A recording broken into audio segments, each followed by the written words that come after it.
Hello everyone, Daniel here from the Next Issue Podcast. On today's video, I'll be doing a review for Invincible Season 3, Episode 5. I gotta tell you, this was not my favorite episode, and I think the reason was mainly because I love how Invincible has managed to have a balance between the Viltrumite story and other side stories that are going on. So yeah, this one was just not my favorite.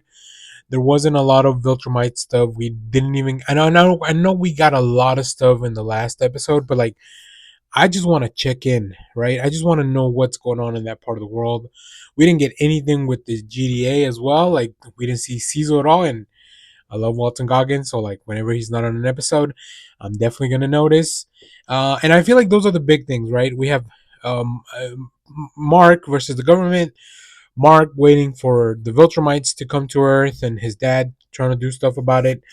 And that mixed in with the other stories, then I think that really works. But this one, yeah, this one was really focused on a plot that they had set up early in the season that I was not even super invested in. It's all about multiple, in the and like, and maybe it'll lead to some other stuff later on, but yeah, it's like multiple and Titan and the Order, and I was not. It was just not my favorite story.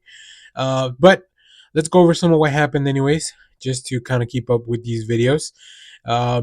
So as I mentioned, multiple tries to escape in a really gnarly sequence. I love it. Like he keeps making copies of himself while one of them hangs back in the light, until like they kind of explode out of the cell. So like all of these dead bodies just kind of start piling up. It's interesting to see how like you would get how his powers really work and the limit to which he can push them, right? After that, after the escape attempt, Kate duplicate visits. We get a little bit of their backstory about how their dad just couldn't cope with, you know, them multiplying around, and he had to take care of, I guess, too many children, and he just kind of lost it, and unfortunately, that's when the government swooped in and took over. And as they were growing up, Paul decided to leave and escape, uh, and eventually join the order and become a criminal, whereas Kate stayed behind. So that's where they were separated, and that's kind of how we have. One of them becoming a hero and one of them becoming more of a villain. Meanwhile, we catch up with Mark. We have a family breakfast. Now, this is after Eve and Mark spent the night together. So like it's really funny, right? Like like Oliver keeps making these comments about like, oh, they were loud and stuff like that, while Mark's still trying to hide the fact that him and Eve spent the night together.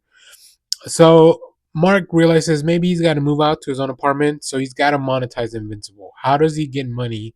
I guess maybe Cecil and the government were giving him some kind of stipend, maybe for being part of the Guardians of the Globe or just being kind of like an employee of the government. So now he's got to find his own source of income, and um, Eve comes up with this Invincible Ink, which would mean that you can kind of rent like a Heroes for Hire thing. Like if you've ever read Heroes for Hired, but in this case, you get Invincible, which is like probably a really good investment, specifically for the prison. They get Invincible on retainer, and because there's been so many attacks, because they've been trying to break Paul out of prison. We also know that Titan is the one that kind of took over the neighborhood after Machine Head, where after he betrayed Machine Head, put him in prison. So he visits Machine Head in prison, and they talk about the looming threat of Lou and the Order. But it all kind of pays off at the end, and we'll talk about that. So Eve and Mark team up to stop Lou. So Lou shows up. He tries to kill Titan, and he shows up and becomes a dragon, which is very cool, like really cool power. Although it's interesting because the dragon comes out and his body kind of stays behind unconscious. So that's why he's always got the bodyguard around to kind of keep his body safe. So the dragon goes to the prison to try to break out Paul. And then, of course, Mark and Eve show up because they are now part of Invincible Inc. on retainer with the prison. So they try to stop the dragon. It turns out that this was all part of Titan's plan to kill Lou, because once the dragon is out of his body, he's very easily taken out, or so we think. So They kill Lou. Machine Head, he escapes from prison, takes over the order, and Titan just asks for his peace, his city, his neighborhood to be left alone. And I think that's kind of what he's getting.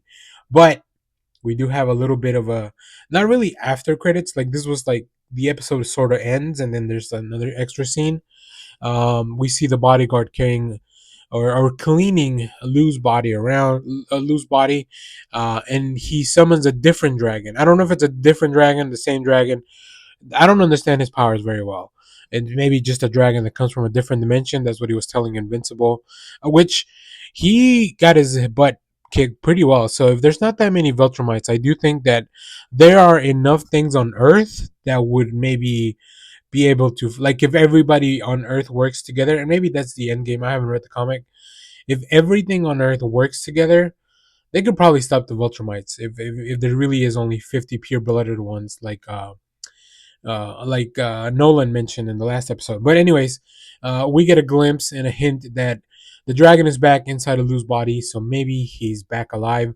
So I don't know if it's the same dragon that they killed, or if it's a different dragon. I don't really know how his powers work. So, but there you go. And like I said, not really anything having to do with the Viltrumite invention, in invasion. Not really having anything to do with the GDA and Mark's relationship.